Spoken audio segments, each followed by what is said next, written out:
So, welcome everyone. My name is Marton Perhiniak, and I'm going to talk about design your career and getting into design or your creative future.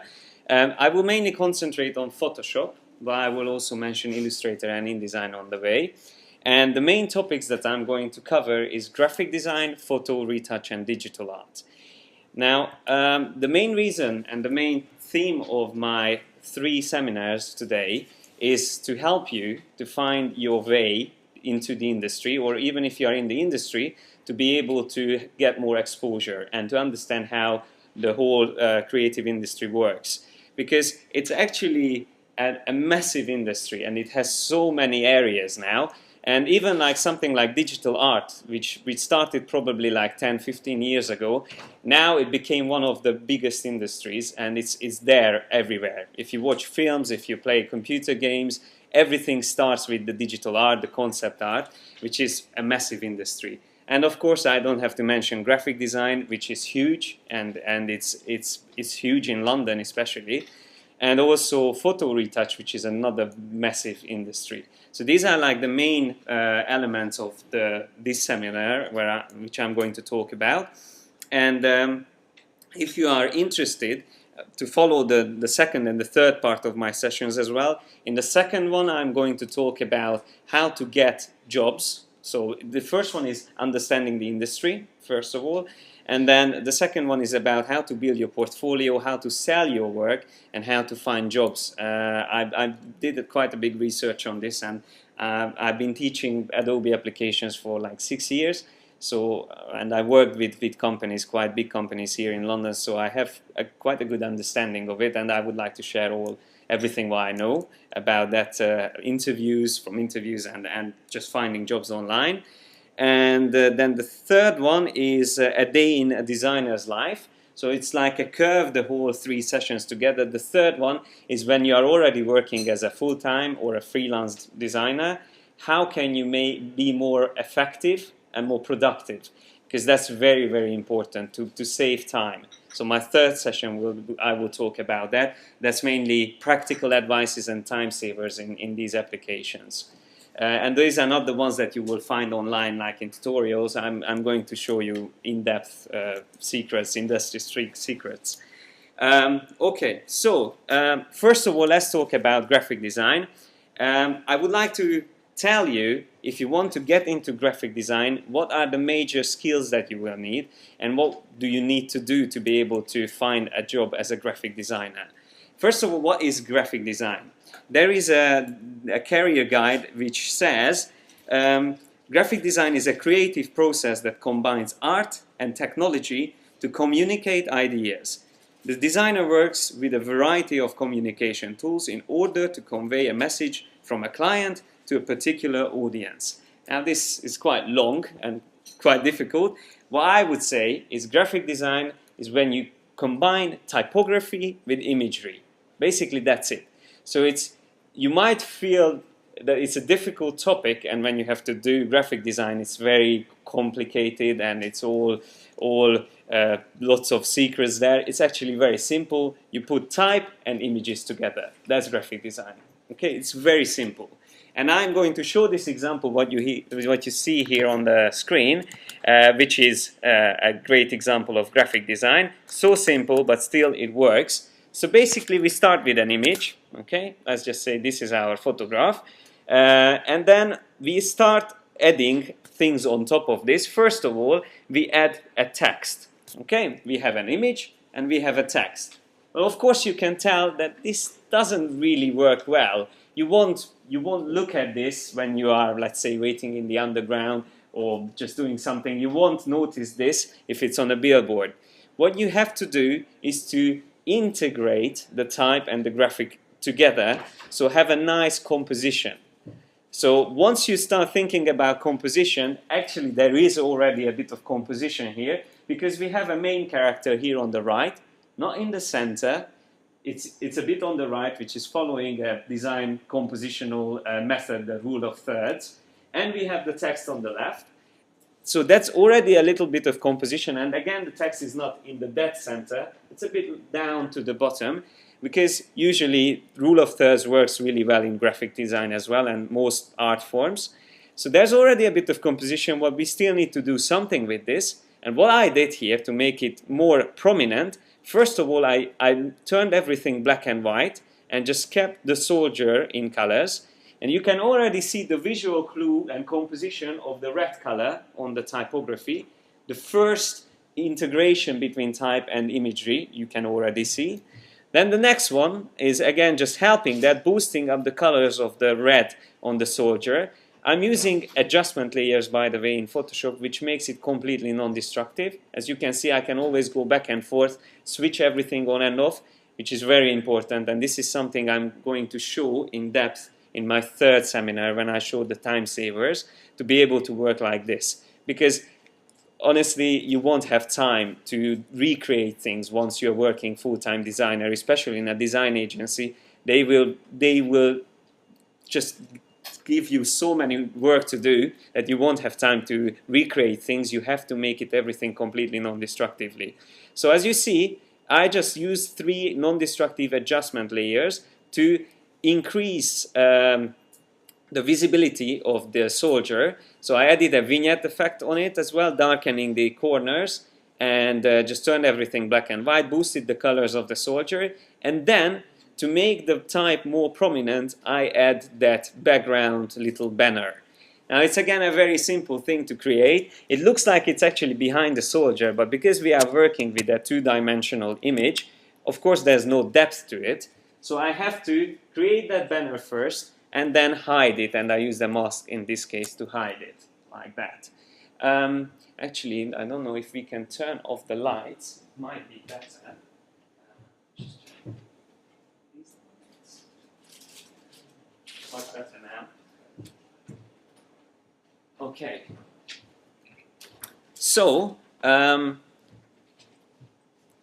using that banner, I again created a visual clue between the type and the image, or maybe we can say that we integrated them again more better, because we have now a 3-dimensional depth to the whole image. So the type is more blended into the environment. We actually feel like the image is in front and behind the text.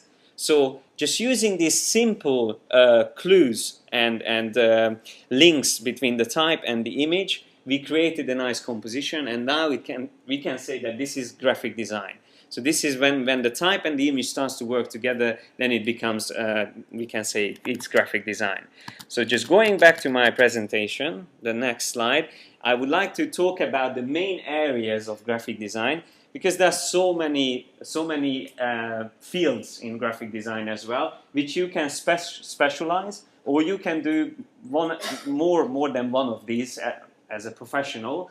So each of them are really big. So even if you are a logo designer and you just concentrate on designing logos, you can be very successful. And I know designers who have been doing logos for like 50 years, and they are very they are in the industry and they are very like experts of the field. But there are also designers who do all of these at the same time. Myself, I like variety, and I do most of these, but I'm not just concentrating on graphic design. I do digital art and photo retouch as well. So you don't have to even be concentrating on just graphic design. You can be a retoucher and graphic designer as well at the same time. It's your choice. Of course, if you want to be like the best, it's always good to find a niche, like let's just concentrate on user interface design, and then you want to be the best, it's best to concentrate on one of those fields. If you want to be, if you like variety like myself, then you can concentrate on more fields. Of course, it will be more difficult to emerge as one of the best designers in that field.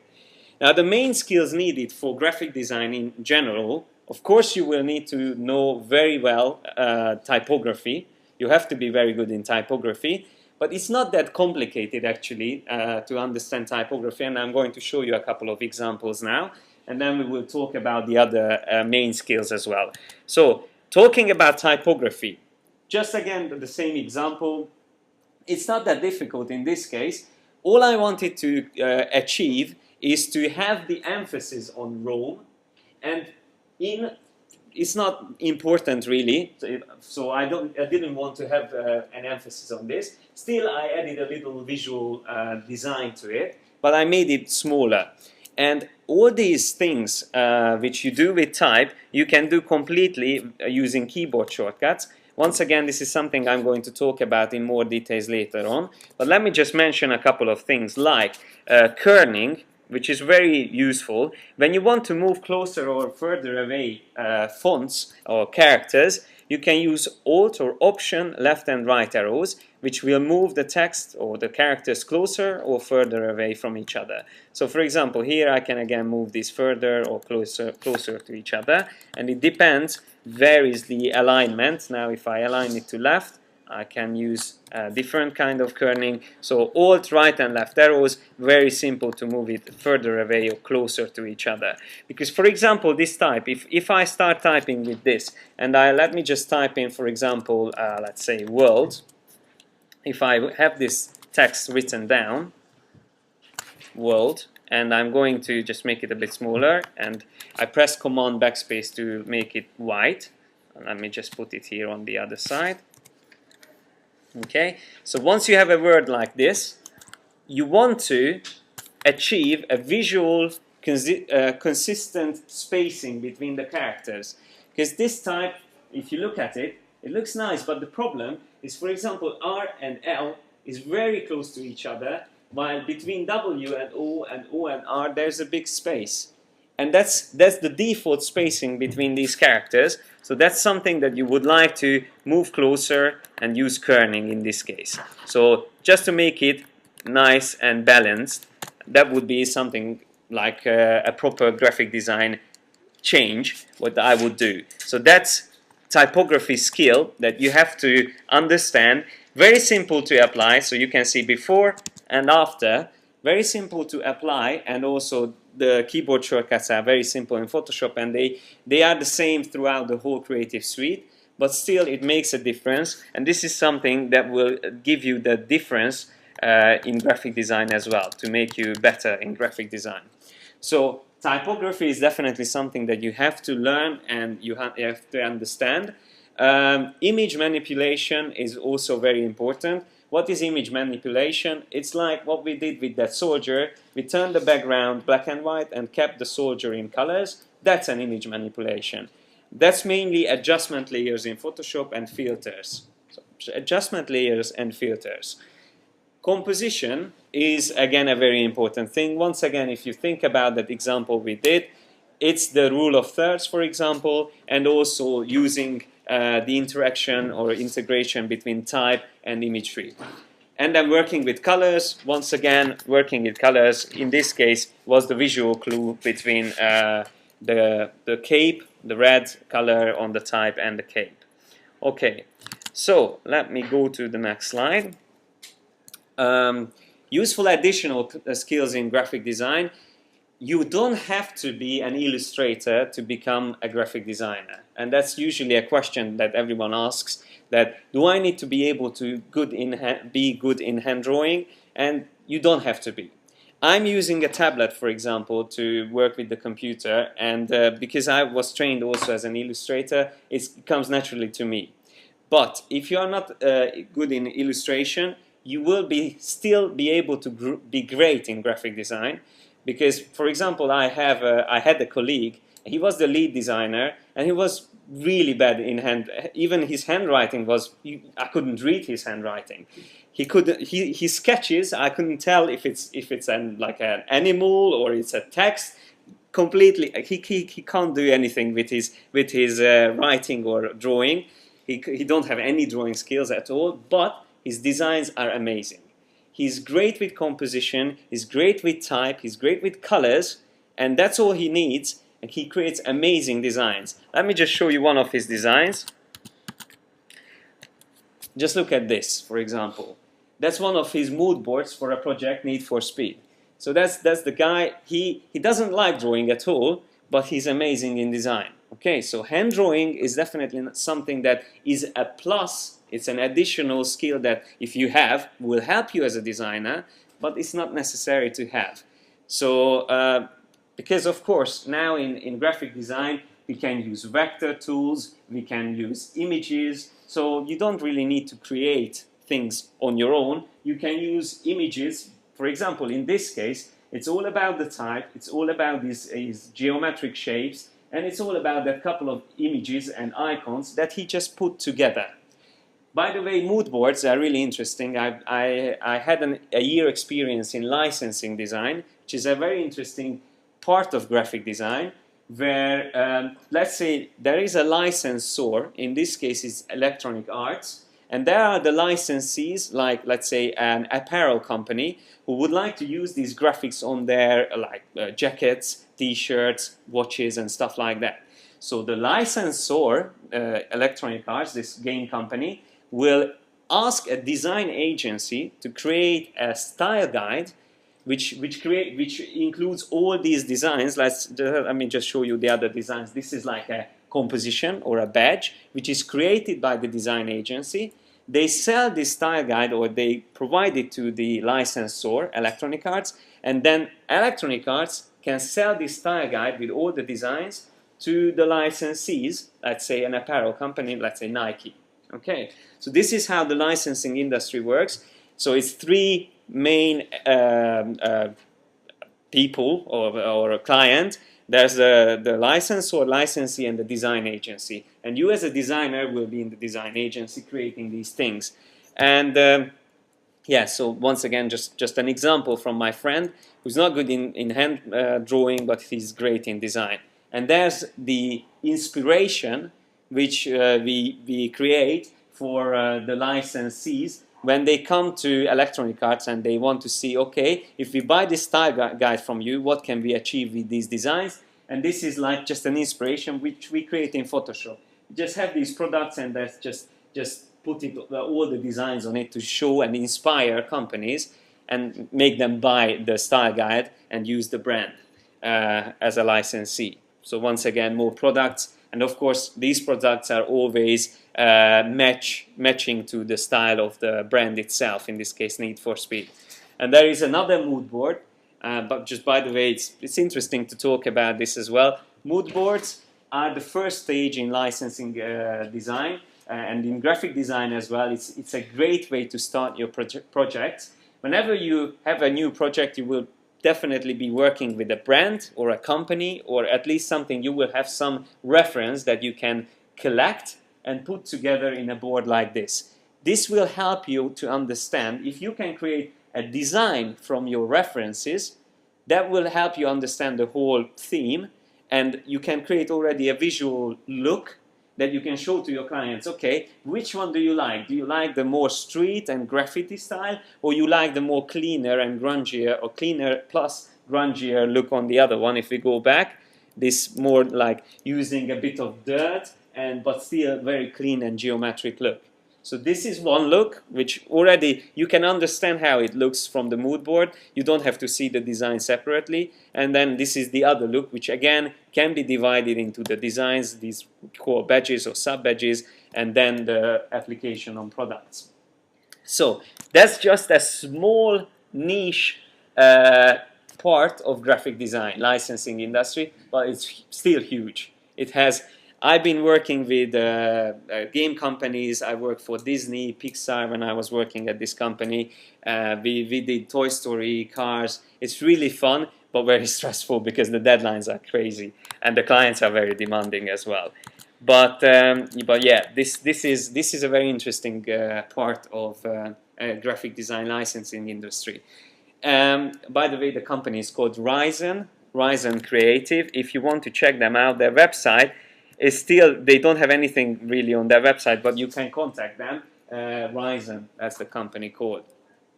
And the reason why they don't have anything on their website, because they usually have NDAs for like 5-6 years, so they can't show anything of their work for many years because of obviously because it's films and games.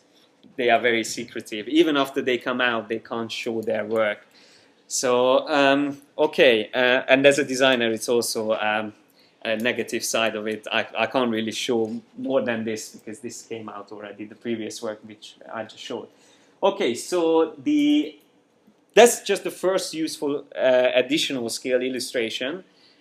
So once again, as I said, you don't have to be good in hand drawing. If you are good, that will be just a plus. Also, the same applies. I won't go in details in all the other ones, but you can imagine photography is again something, if you know about and if you're a good photographer, it will help you to be a designer, to be a better designer, because obviously you will understand more about composition and colors and light, because that's the main things you need for photography, and that's the same applies usually to all creative fields. So for example, if you understand light, you will be good in like three-dimensional elements to put them together.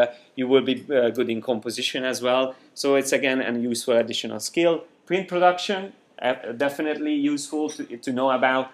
3D modeling and lighting is becoming more and more needed if you want to be a graphic designer. It's not the main skill that they will ask for, but definitely will help you to find a job if you know a 3D application like Cinema 4D, 3D Studio Max or Maya, or one of them.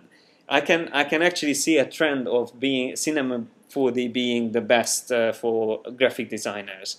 The other applications are better for 3D jobs, like let's say modeling or animation jobs.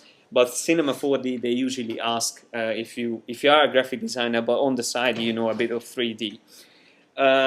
Development, like coding and web design, is again very useful, especially if you want to be in web design. You don't have to be a coder, a developer, but it's good to have a basic understanding of like HTML and CSS, and just to be able to do a bit of coding, or maybe just show a couple of examples how you imagine your designs. The main areas of Photoshop that you will use as a graphic designer are these. It's again something that you have to understand, that Photoshop is a huge application, and the same applies to Illustrator and InDesign.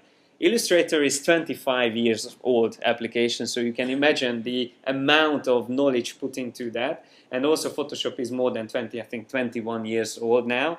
So it's an immense tools and options that you have in these applications. But the most important things are these, and this is probably like 30–40% of the whole tools in Photoshop. So again, something that you have to understand, that even in Photoshop, for graphic design, you have to focus on specific areas to become good.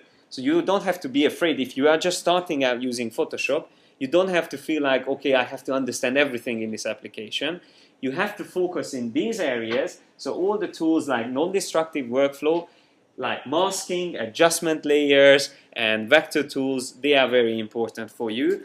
And then, of course, effects, colors, type tool, vector shapes, pen tool. These are the most important ones. So if you want to look for tutorials and you want to be better in graphic design, these are the areas I recommend to concentrate on. Okay, let me go to the next one. Yeah, and you will enjoy being in graphic design, and this is usually what I think are the most important ones. So if you often find yourself spending an hour or two to choose a font, an appropriate font for, let's say, just a little invitation card, you will probably be good as a graphic designer, because that's something you need to have an eye. So you need to be, and you need to have an eye for detail. Okay, that's very important. Of course, in the creative industry, you won't have time like ours to choose a font, a good font. But if you have that sense or you feel like you need to always find the best font, that's already a good sign that you will be a good designer. If you, for example, stop and analyze poster on the street and just look at them and that's a nice composition, that again shows that you will be good in graphic design and you will enjoy it. So definitely a great field to get into, and I highly recommend it. I worked in the licensing industry, I worked in print production as well, and it's very hectic, it's very tight deadlines most of the time, but very pleasing because you work with beautiful images most of the time, and you can get to use great typography as well. So if you enjoy these two, and especially combining them, then you will like this industry. And once again, as I said, in my second session I will talk more about okay, now you understand how the industry works, but how to get into it. So I can't talk about that in this first session because I have to focus on the other fields as well. As I said, digital art is another huge field, and of course this is when the illustration and drawing comes very handy. Actually, here you have to be able to be good in drawing. But in digital art, as the name says, it's all digital. So we work with these tablets, with on-screen tablets, and that's digital art and concept art. Let me read a little bit about digital art. It has been argued that digital art is not real art since it is computer generated and there are infinite copies and there is no original. However, it is not widely accepted as art since it involves creativity and the knowledge of art and design principles. So digital art is definitely something that becomes more and more known as one of the main art forms in design. And these are the main areas. As you can see, there are so many already. Probably the biggest one is concept art, which is, let me just show you a couple of examples of concept art. Just like I showed you examples of design, graphic design.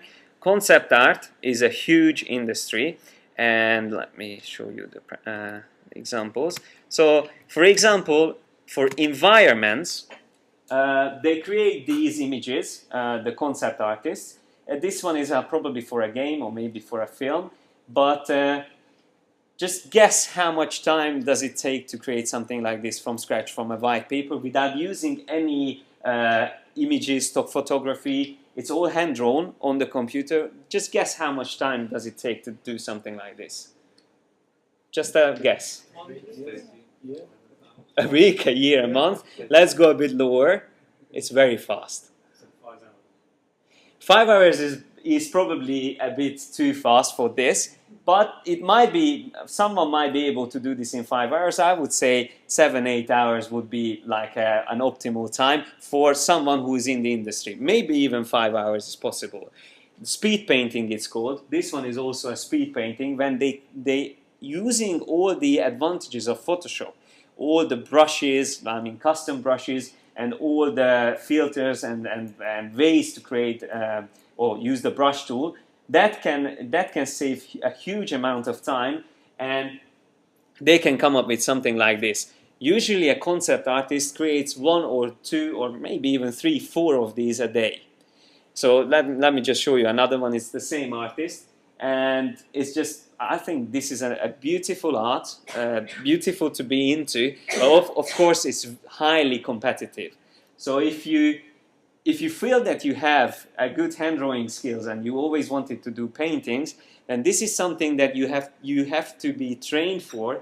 I mean, you can train on your own, but there are so many things that you have to understand: lighting, perspective, and like depth, and all the special things that they apply to these illustrations or digital art, which again is good to learn. So if you are a trained painter or illustrator, you will probably know all about these. If you're not, that it's again something that you can learn and you can get into. So these are again just examples of concept art. If you've seen John Carter, this is one of the creatures and main characters from the film. Once again, a concept art which looks exactly like what you will see in the movie. This is the beautiful thing in concept art, that you get the you will be able to create something that then will be moved on screen. So you create this art, and then the animators and modeling experts, they will create a moving creature from this, what you create on a digital art. So all these are examples of digital art, and let me show you. I have also somewhere here just to see how it starts. Let me show you a portrait, a digital art portrait. So this is a very famous character from a Singaporean artist. This is the progress. So from a quick sketch of the portrait, then the phases and stages of it, cleaning the portrait, then adding the base colors, then adding a bit of lighting, then more colors and more lighting, again more colors, adding more details, and just refining the details. Here at the last, almost at the last step, he gets rid of the main strong black lines and just blend them together with the colors he used. And then at the end, I think, yeah, that's the final detail. So you can see from a couple of steps, so just fast forward again, this is how the digital painting finishes. And then the same digital artist, again, a whole full body illustration of the same character. You can see the final painting, how it is achieved. And I can also show you, let me just find that there is a video here, which is also interesting to see. Let's start this one.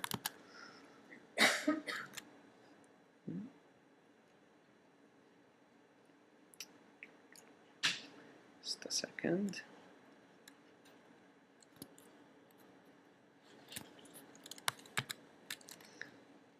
So let me go back. So from the sketch, the black and white sketch, let's see in just 20 seconds the painting itself. You can see that mainly in digital art, the artists, most artists, won't work on a specific detail and then go to another part. They always work on the whole image and try to get more details into all parts, but not at the same time, but going round and round the image, and that's the final painting. So that's just an interesting way to see, again, the whole process. And I can show you lots of other examples, but I don't want to spend too much time on digital art.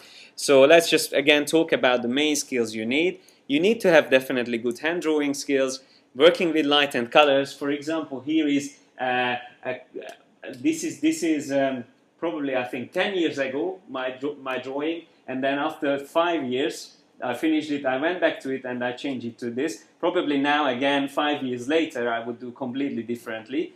But it's just a good example to see how I started 10 years ago. And then after 5 years that I was practicing, I had a completely different view of things. So in this case, the colors were completely off. You can see it's like completely irrelevant colors, and there's nothing matching in the whole design. Even the pose and the proportions were bad. And then it's getting a bit better after 5 years, but obviously this is digital art, and all fields in the creative industry is something where you can't stop learning.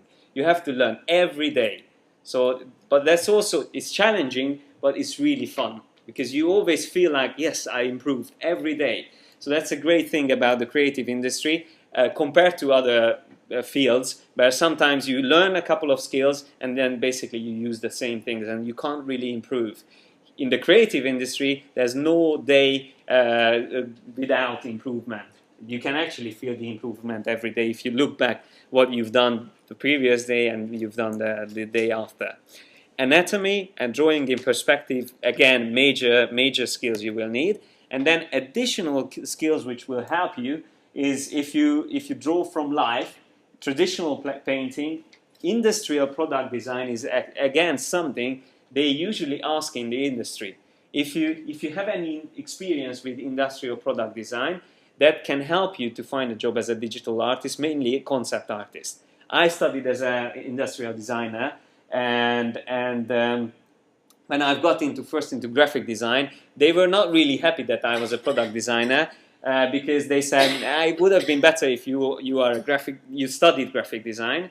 But in the digital art, and concept art, they actually prefer this to graphic design. So if you study this, because here you have to create concepts, you have to come up with a new product idea, and you have to be good in drawing it down. So that is very similar to concept art, because it's basically the same. You have to come up with a monster and you have to be able to draw it down. Okay, it's the same process. So that's why they prefer this. 3D modeling and sculpting is again something which can help you. And by the way, there is 3D sculpting as well, like ZBrush and Mudbox, which are very interesting applications to use as a digital artist. Mainly used areas and tools in Photoshop will be again different, and in this case, I would say it's only probably like 20% of the whole Photoshop tool set that you will need to use as a concept or digital artist. So it's mainly the brushes, layers of course, and colors, mixer brush, eraser tool, and probably that's all that you need as a concept artist. So it's much less than being working in a graphic designer. Okay, and you will enjoy. I don't really need to talk about this. I'm sure you understand that if you like watching like fantasy films, playing computer games, this is the perfect job as a creative, and this is probably the most creative job because you have to come up with just from blank page. You have to come up with something, and you don't really use images. You don't really put images together. Maybe if you work as a matte painter, but other than that, you have to come up with completely from the thumbnail sketches to the final design on your own. So it's very, very creative, digital art. Now another big field is photo retouch or photo manipulation or photo editing, sometimes it's called. And the way they talk about photo manipulation on Wikipedia is it is often much more explicit than subtle alterations to color balance or contrast and may involve overlaying a head onto a different body or changing a science text, for example. Image editing software can be used to apply effects and warp an image until the desired result is achieved. The resulting image may have little or no resemblance to the photo or photos in the case of compositioning from which it is originated. Today, photo manipulation is widely accepted as an art form. And that's true because this is a huge industry and there's so many parts to it. We have fashion, beauty products, advertisement, photo art, restoration, and that's just a couple of the main ones. And let me show you an example, for example, the fashion industry. Once again, an interesting example that I was working on. Usually, if you work for magazines, and in the fashion industry, what you will get as a photo retoucher, a professional retoucher, you will have the comments from the creative director. You can see that 3 photographs, it's the same photo shoot with the same models, but most of the times when a photo ends up in a magazine, it won't be made from one photo, especially in a group shot, it will be combined from several images. And what you get as a retoucher is these 3 images where they tell you, like the creative director tells you that, okay, from this image here, please use only that area, so this one, use these 2 girls and the legs of that girl. Then for that girl in the middle, use this photo for the upper body. So basically you have to create like a Frankenstein from her, just merge it together, make it believable that it was the same photograph. And then for the 2 girls on the left, use this. And it's obvious why to use that, because, for example, she is on this photo, I can zoom closer, it's obviously not the best shot of her.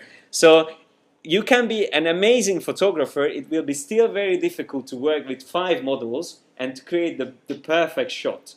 And it's not just like the clothes, because that can be retouched, or the hair, but it's just simply the pose is not, it's really bad on this one. And it's not even good on that one. So they had to use this photo for her. And once you get these, and let me just show you one a little bit closer.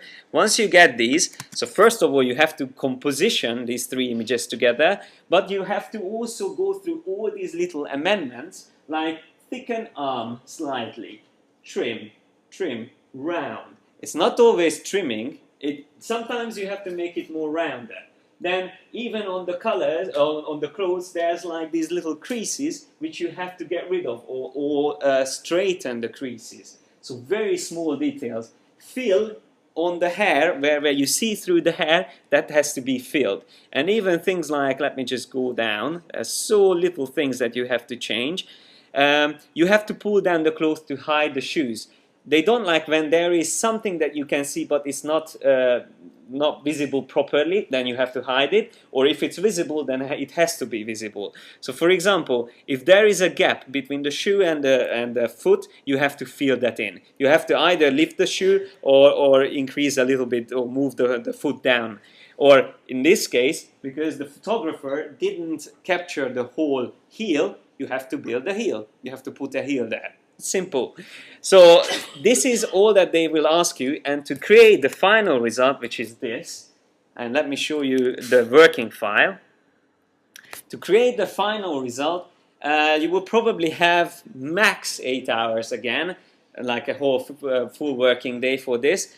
Probably if you can do this in like 4 or 5 hours, then you can work for that company. So if you need a whole day for this, they not necessarily, even if you do it perfect in a perfect way, they not necessarily will use you. If you can do it in 4 or 5 hours, then yeah, you can get the job. So it's again very demanding, and you have to really know what you are doing.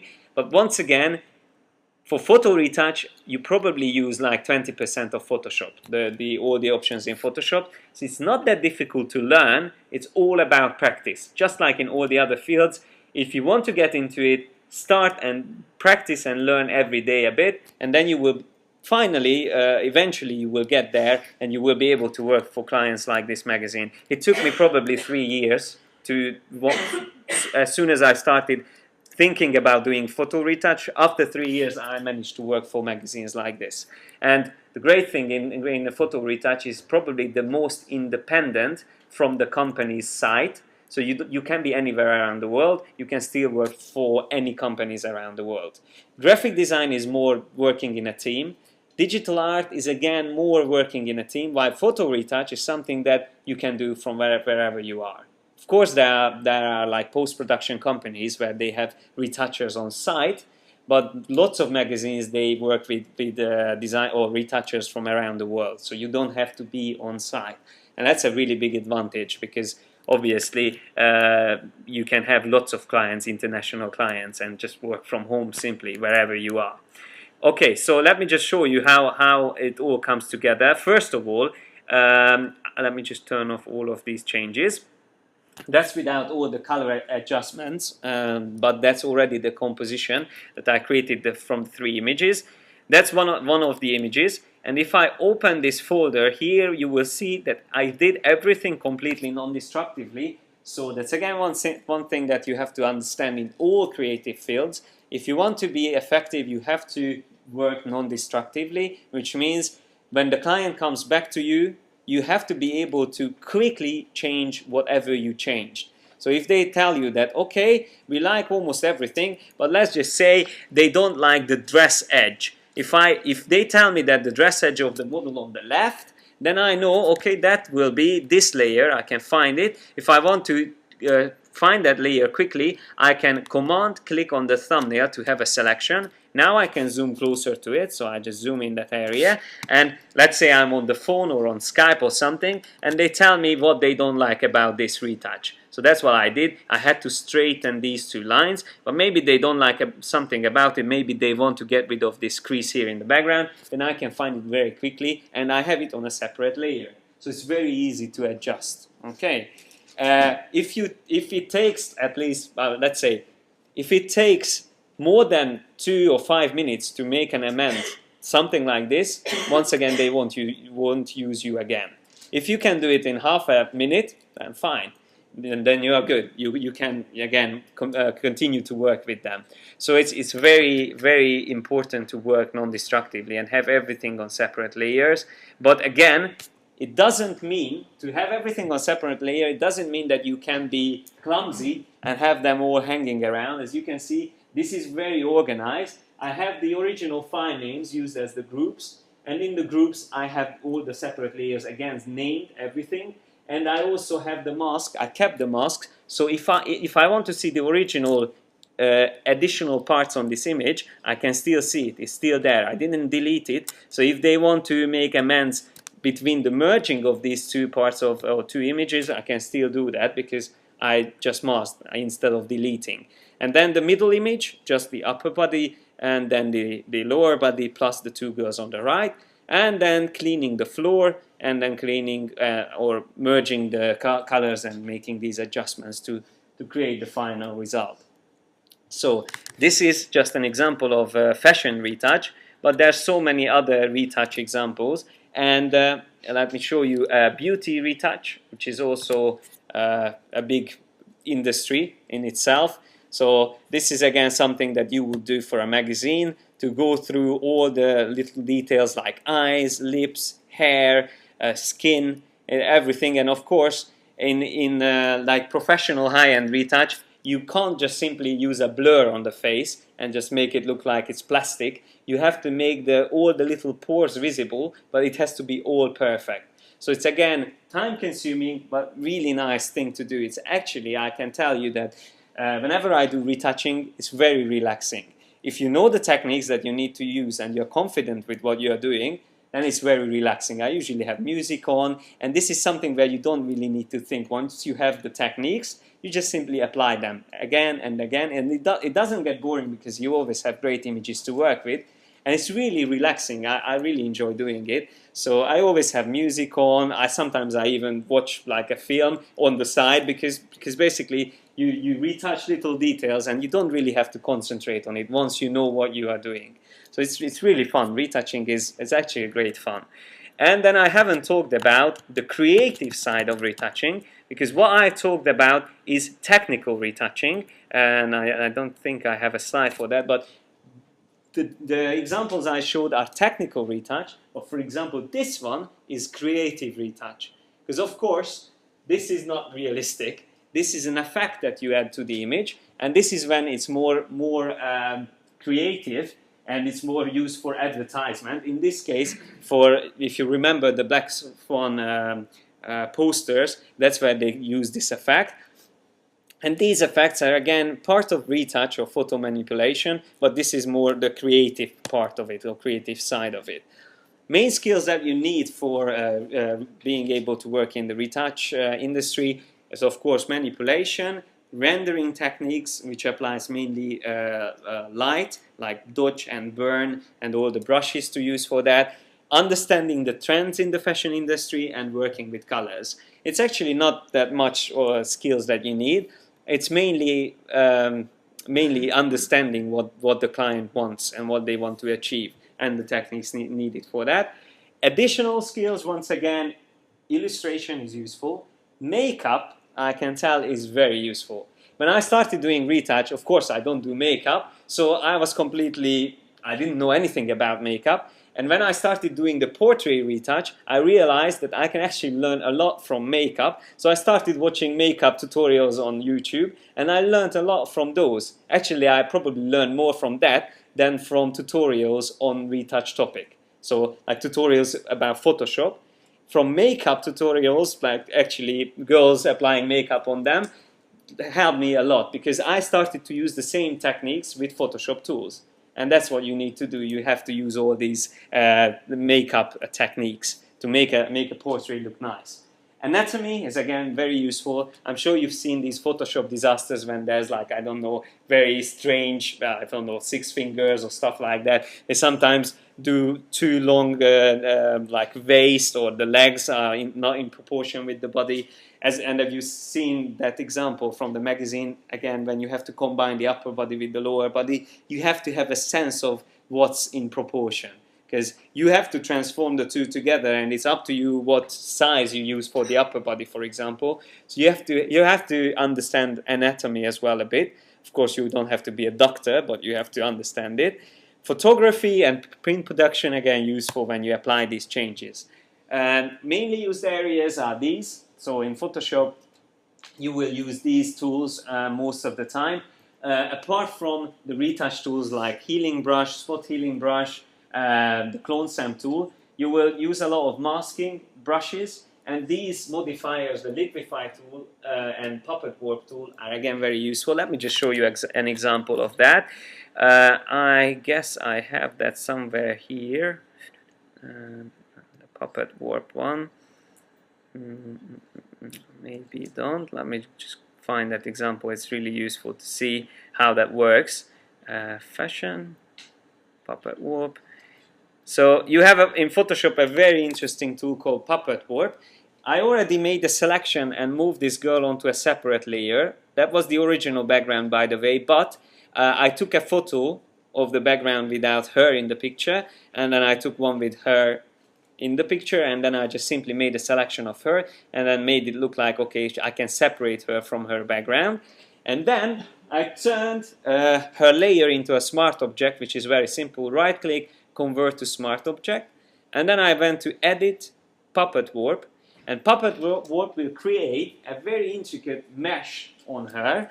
and it's much more clever than free transform, which this mesh I can hide, and then I can put down a pinpoint on her neck, for example, on the waist, and probably here on the legs. And then if I start to move this one on the top, I can change her pose. So I can tell her, it's like a puppet, I can tell her to please look up a bit or turn to the right, and so on and so forth.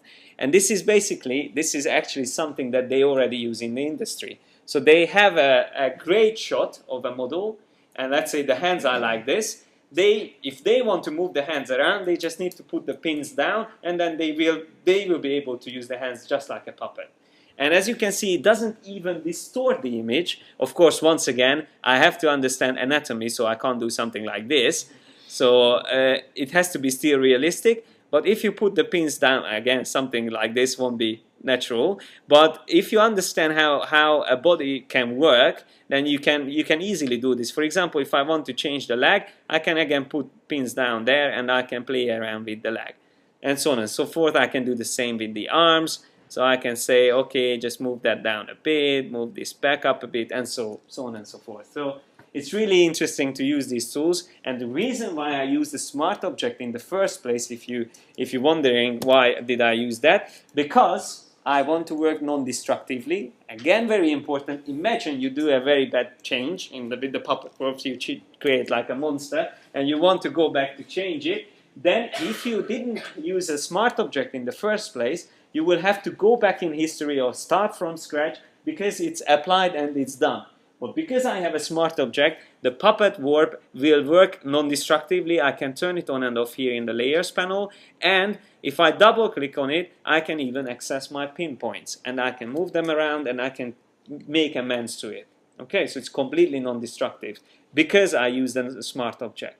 And these little things like using Smart Objects in Photoshop is essential in all fields, mainly in graphic design and photo retouch, but also in digital art. It's useful to use Smart Objects. So the good news is, if you learn the tools in Photoshop for one field, you can almost exactly apply the same things in the other fields. In like the things you learn in graphic design, you will be able to apply it in photo retouch and vice versa.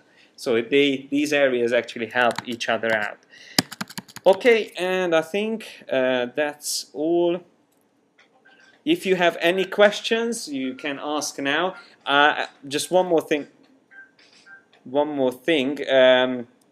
About the other two seminars I'm going to do. Just as I said in the beginning, I will continue from this point, and I'm going to go in depth about how to apply for jobs, how to look for jobs, and how to build your portfolio, which is a very important thing as a designer or any of these fields. So that's my second seminar.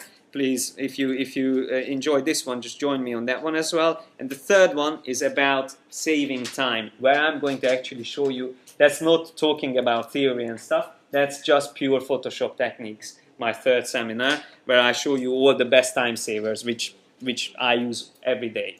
So, do you have any questions about this seminar? Yes? You seem to have done a lot of work across different areas of the industry. Is that something that you wanted to do at the beginning, or have you just found yourself photo retouching and then digital arting, or is some of it hobbies? It's actually it's an interesting question. As I said in the beginning, it might be better for you to focus on one thing and then just do that, because then you can be really good in that area. I consider myself probably good in graphic design, but in digital art, I never really had the time to properly do it, and that's why I don't get like big clients. I can work for little illustrations and a bit of concept arting for smaller projects, but I won't be able to work for like big clients. But what I enjoy is the variety of work. And because I'm an instructor and I'm a presenter as well, it's great to have all these different examples. So I enjoy sharing what I learned from different industries. I actually feel like it's like a discovery or exploring the world of the creative industry, which I enjoy. So mainly that's why I like to get into as much as I can.